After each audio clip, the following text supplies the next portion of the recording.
si è salvata e anche il sindaco Alberto Felice De Toni è contento di questo successo, perché è un successo che comunque consegna alla città una realtà, benché sportiva, che può ancora rappresentare questo territorio e soprattutto questa città. La piccola economia vive anche perché c'è l'Udinese. È vero, signor Sindaco? Immaginate cosa sarebbe successo oggi se fossimo in Serie B.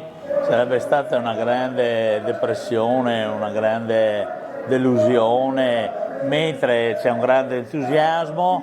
È come se avessimo vinto la Serie A. Ci siamo rimasti, sono 30 anni e quest'anno faremo 30 anni di Friuli-Doc. Insomma, c'è una festa come quando abbiamo vinto 3-2 con Liverpool più di 20 anni fa, se non ricordo male. E noi c'eravamo. Ecco, e lì all'epoca c'era Guidoni, adesso abbiamo a guidare l'Udinese, un campione del mondo, e quindi adesso sappiamo che rimarrà almeno alcuni anni. È una grande serata.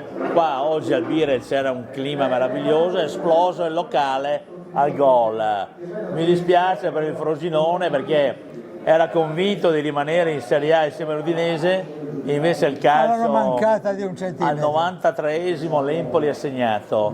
Questo dimostra che il calcio ha un fascino incredibile.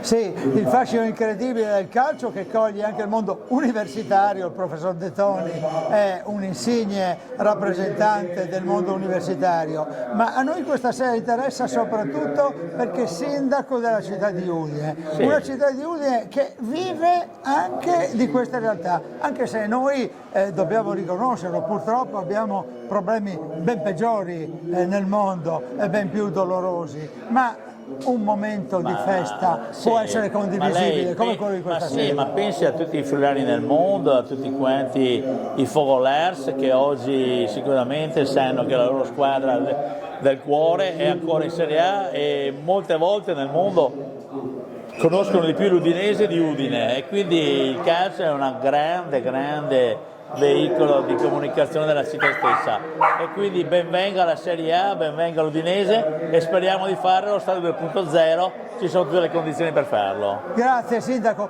questa è una sera che non sigla la vittoria dell'Associazione Pallacanestro, degli amici dell'APU Pallacanestro, ma l'APU ha giocato un bel playoff, ed anche se esce a testa alta, e anche qui c'è una speranza. La speranza è quella del nuovo Palasport.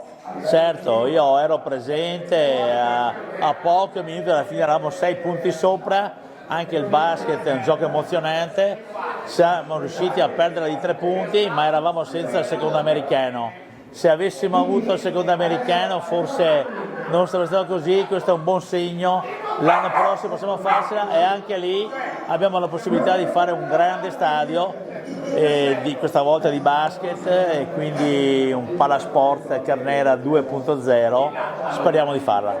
Signor Sindaco, buon lavoro e grazie della sua simpatia. Arrivederci, salve, arrivederci.